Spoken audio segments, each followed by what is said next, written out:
दिल के दरीचे से। तारीख, अदब और समाजियात के कई अहम तरीन कुतुब में ऐसी बातें दर्ज हैं जिनको पढ़ा जाए तो वो सीधी दिल पर असरअंदाज होती हैं। इस हवाले से मैं भी दिल की कुछ बातें क़ारीन हज़रात के सामने रखना चाहता हूँ। अबुल बशर हज़रत आदम अलैहिस्सलाम के अल्लाह पाक के हुक्म से पैदा होने से लेकर आज तक इंसान अपनी नफसानी शहवात और अपनी ज़ाती ख्वाहिशात के ताबे रहा है। अगर देखा जाए तो बनना और संवरना इंसान की फितरत में शामिल है।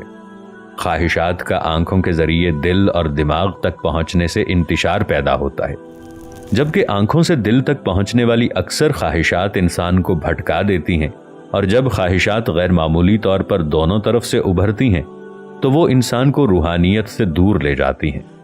अल्लाह रब्बुल इज़्ज़त ने हज़रत आदम अलैहिस्सलाम को जब जोड़ा था तब नफ्स के साथ उसका मुक़द्दर भी बनाकर ज़मीन पर भेज दिया था। ऐसे बहुत कम लोग होते हैं जो ज़िंदगी में हर होने वाली नक़्लो हरकत को तकदीर का हिस्सा मानकर अल्लाह रब्बुल इज़्ज़त की मोहब्बत को अपने दिल के बागीचे में ढूंढते रहते हैं। और दुनिया में बहुत सारे ऐसे लोग भी होते हैं जो नफ्स और उसकी ख्वाहिशात को अपना मुक़द्दर बनाकर रूहानी रमज़ों से दूर गुलामाना ज़िंदगी बसर करते हैं। नफ्स की गुलामी में बधा हुआ इंसान खौफ और लालच का शिकार होकर काहिल और सुस्त हो जाता है। ऐसा आदमी हर वक्त फ़कत सहारे की तलाश करता है कि अपने ही घर में उसके लिए कोई ऐसा बंदा मौजूद हो जो उसके हिस्से का काम भी करे। आमतौर पर यह देखा गया है कि जो इंसान अल्लाह पाक की करम नवाजियों पर खुश होते हैं और उन एहसानात को अल्लाह ताला की तरफ से ऐसा तोहफा समझते हैं जो अल्लाह रब्बुल इज़्ज़त ने ख़ास तौर पर सिर्फ उनके लिए ही बनाया है, तो ऐसे लोग अल्लाह की भेजी हुई चीज़ों का मुशाहिदा करके उनमें अल्लाह पाक का जलवा देखने के ख्वाहिशमंद होते हैं। अल्लाह पाक को पाना उनकी ज़िंदगी का ऐन मकसद और जुनून बन जाता है, और यही जुनून उनको नफसानी ख्वाहिशात से आज़ाद करके रूहानी रमज़ों से जोड़ता है। मैं कौन हूँ ये ढूंढना ज़रूरी नहीं, मैं किस लिए पैदा किया गया हूँ ये सवाल बहुत अहम है।